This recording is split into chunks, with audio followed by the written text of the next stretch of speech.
mereka yang mati, kemudian hidup kembali. Seri pertama, Bani Israel meminta diperlihatkan Allah. Di dalam Al-Quran, di surat Al-Baqarah, terdapat 5 peristiwa yang luar biasa. Peristiwa yang menunjukkan bahwa Allah Subhanahu wa Ta'ala adalah penguasa alam semesta. Dia melakukan apa saja yang Dia kehendaki. Dialah Maha Mampu dan kuasa atas segala sesuatu. Dan Dialah satu-satunya yang layak untuk disembah. Peristiwa itu adalah kembalinya ruh makhluk hidup yang telah mati. Di akhirat? Bukan. Hal ini terjadi di dunia dan terjadi pada umat terdahulu agar orang-orang setelahnya dapat mengambil pelajaran. Tentu selayaknya hal itu kita lakukan karena Allah Subhanahu wa Ta'ala telah membekali kita akal.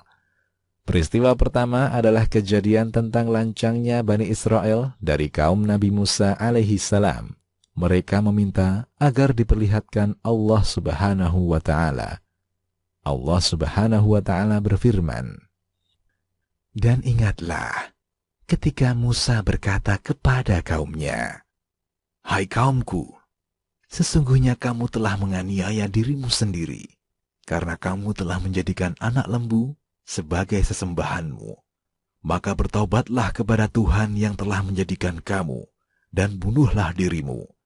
Hal itu adalah lebih baik bagimu pada sisi Tuhan yang menjadikan kamu. Maka Allah akan menerima taubatmu. Sesungguhnya, Dialah yang Maha Penerima Taubat, lagi Maha Penyayang. Dan ingatlah ketika kamu berkata, 'Hai Musa, kami tidak akan beriman kepadamu sebelum kami melihat Allah dengan terang.' Karena itu kamu disambar halilintar, sedang kamu menyaksikannya.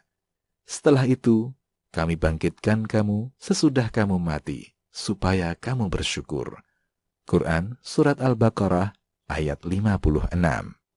Awal cerita.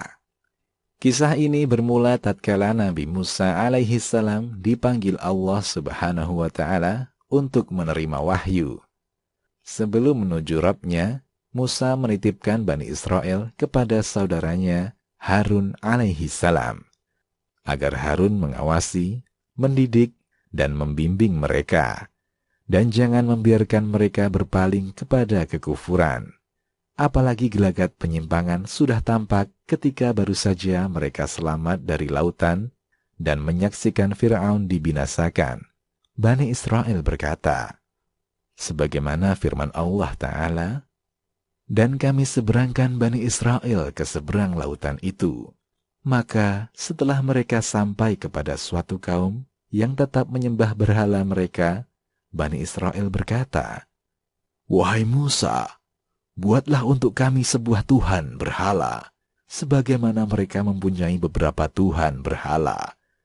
Musa menjawab, 'Sesungguhnya kamu ini adalah kaum yang tidak mengetahui sifat-sifat Tuhan.'" Quran Surat Al-A'raf ayat 138. Benar saja, Bani Israel mewujudkan kekhawatiran Musa.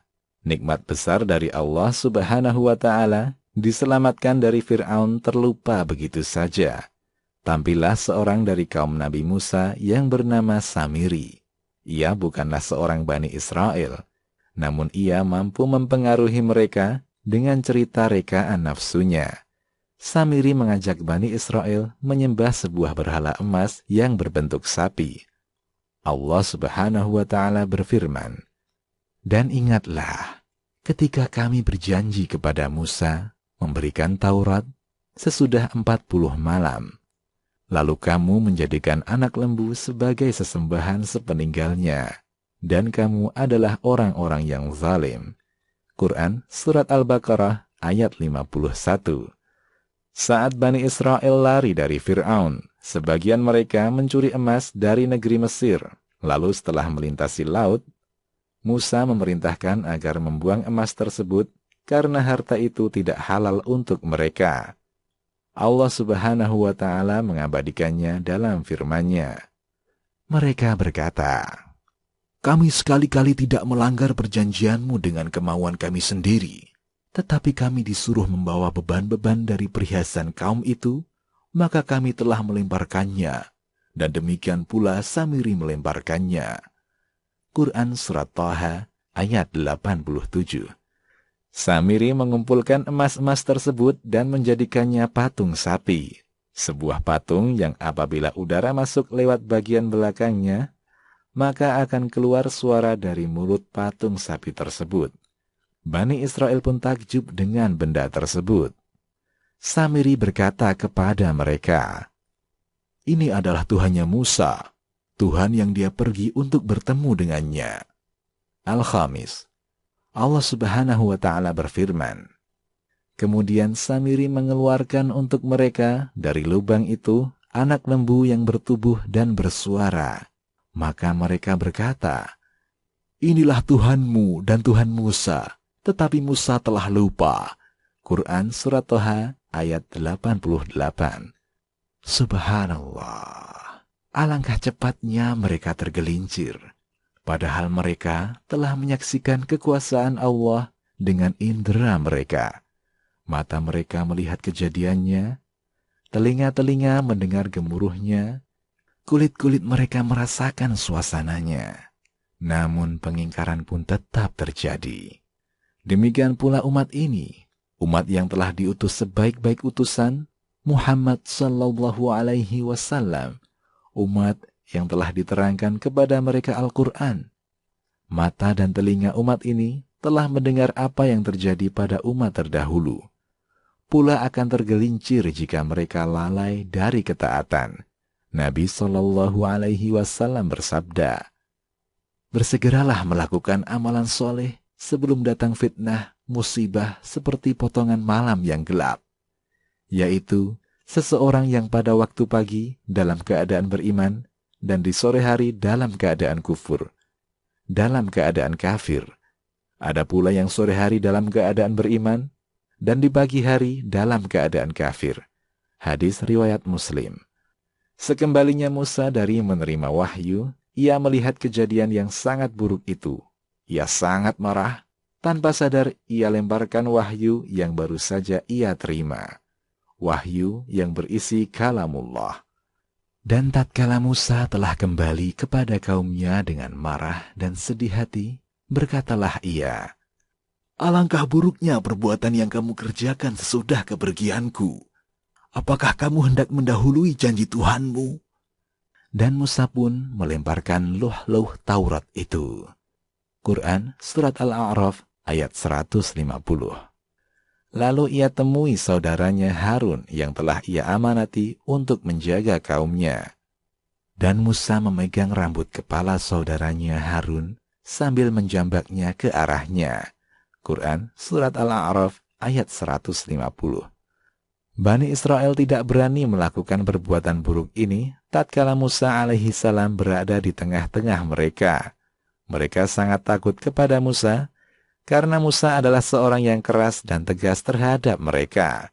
Adapun Harun, ia adalah seorang yang lemah lembut, sehingga ketika Harun alaihi salam sendirian, mereka berani melakukan intimidasi terhadapnya.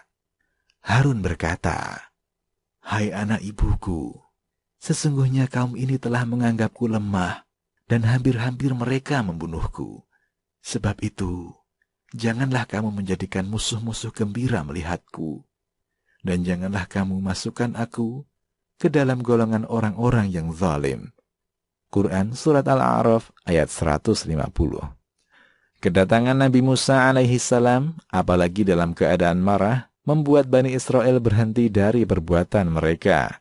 Meskipun kesyirikan ini sangat banyak, namun mereka tidak berani berhadapan dengan Nabi Musa yang seorang diri. Musa adalah seorang laki-laki berwibawa, lagi tegas. Kemudian Bani Israel mengadu bahwa Samirilah biang keroknya. Musa menemui Samiri dan bertanya kepadanya perihal kejadian ini. Samiri menjawab, "Aku mengetahui sesuatu yang mereka tidak mengetahuinya. Maka aku ambil segenggam dari jejak Rasul, lalu aku melemparkannya, dan demikianlah nafsuku membujukku." Quran Surat Toha ayat 96. Rasul itu adalah Jibril. Samiri melihat Jibril menunggang kudanya sesaat setelah Bani Israel keluar dari laut yang terbelah itu, saat Fir'aun dan tentaranya meregang nyawa ditelan gelombang. As-Sa'di. Tahulah Musa apa yang sebenarnya terjadi, dan suara yang keluar dari patung lembu itu karena bekas yang ditinggalkan oleh kuda Jibril. Al-Khamis. Kemudian Nabi Musa membakar berhala tersebut, patung sapi itu pun musnah. Bani Israel diperintahkan bertaubat. Mereka berkata, "Kami bertaubat, wahai Musa." Nabi Musa menjawab, "Bunuhlah diri kalian." Quran Surat Al-Baqarah ayat 54. Atas perintah Allah, datanglah gelap dan sirnalah cahaya. Lalu mereka yang bertaubat tadi pun saling berperang, saling membunuh. Ada yang menyebutkan hingga 70.000 dari mereka tewas terbunuh. Inilah taubat di sisi Allah untuk mereka, untuk dosa keji yang mereka perbuat setelah anugerah kemenangan atas Fir'aun. Patut kita bersyukur kepada Allah Subhanahu wa Ta'ala karena kita mendapat perlakuan istimewa. Umat terdahulu segera mendapat azab tatkala mereka kufur. Berbeda dengan umat Nabi Muhammad SAW, Allah Azza wa Jalla tunda azab kepada umat akhir zaman ini. Ada tangguh waktu untuk bertaubat. Jika mereka bertaubat, dosa mereka akan dihapuskan, dan bagi mereka pahala di akhirat. Kemudian kegelapan itu sirna. Bani Israel berkata, "Wahai Musa, apakah Allah sudah menerima taubat kami?" Musa menjawab, "Allah telah menerima taubat kalian, namun aku memilih beberapa orang di antara kalian." Dan Musa memilih 70 orang dari kaumnya untuk memohonkan taubat kepada kami pada waktu yang telah kami tentukan. Quran Surat Al-A'raf ayat 155. Musa pun mengajak pergi 70 orang terbaik dari Bani Israel ini. Musa berkata kepada mereka, "Tunggulah, aku hendak bermunajat kepada Robku." Mereka menanggapi, "Apakah kami juga mendengar ucapan Robmu? Kami harus turut mendengarnya." Musa berkata, "Mari, ikutlah bersamaku." Lihatlah betapa sayangnya Musa kepada mereka, dan betapa lancangnya mereka kepada Allah dan Rasul-Nya. Musa bermunajat kepada Allah, dan Allah pun berdialog dengannya. 70 orang itu mendengar kalam Allah. Kemudian dengan tanpa adab, mereka kembali angkat bicara. "Wahai Musa, siapa itu yang berbicara denganmu?" Musa menjawab, "Dialah Robku." Lalu mereka menjawab, "Hai Musa, kami tidak akan beriman kepadamu sebelum kami melihat Allah dengan senyatanya." Quran Surat Al-Baqarah ayat 55. Perhatikanlah, inilah keadaan orang-orang terbaik dari kaum Nabi Musa alaihissalam. Betapa buruknya perangai mereka, bagaimana lagi orang-orang yang di bawah mereka kedudukannya. Tentu jauh lebih buruk dan kasar. Namun demikian, betapa sayang dan sabarnya salah satu Rasul yang digelari Ulul Azmi ini menghadapi mereka. Allah Ta'ala berfirman, "Dan ingatlah ketika kamu berkata, 'Hai Musa, kami tidak akan beriman kepadamu sebelum kami melihat Allah dengan terang. Karena itu, kamu disambar halilintar, sedang kamu menyaksikannya.'" Quran Surat Al-Baqarah ayat 55. 70 orang terbaik dari Bani Israel ini pun binasa. Kejadian ini kembali memperlihatkan akhlak mulia Nabi Musa alaihissalam, betapa kasihnya ia terhadap umatnya. Musa berkata, "Wahai Rabbku, apa yang hendak kukatakan kepada Bani Israel ketika aku pulang dan berjumpa mereka? Apakah harus kukatakan, Allah telah membinasakan 70 orang itu? Ya Allah, hidupkanlah kembali mereka, dan terimalah taubat mereka." Nabi Musa tidak ingin keadaan ini semakin membuat umatnya jauh menyimpang. Dan Allah Subhanahu wa Ta'ala Maha Pengampun, Dia memaafkan orang-orang yang Dia berikan kenikmatan berturut-turut. namun tetap ingkar seingkar-ingkarnya kepadanya. Kemudian Allah menghidupkan kembali mereka untuk yang kedua kalinya. Setelah itu, kami bangkitkan kamu sesudah kamu mati, supaya kamu bersyukur. Quran Surat Al-Baqarah ayat 56. Inilah kelompok pertama yang mati kemudian hidup kembali. Mereka mengalami 2 kali kehidupan di dunia. Demikian, Allahu a'lam. Kisahmuslim.com. Kisah penggugah jiwa.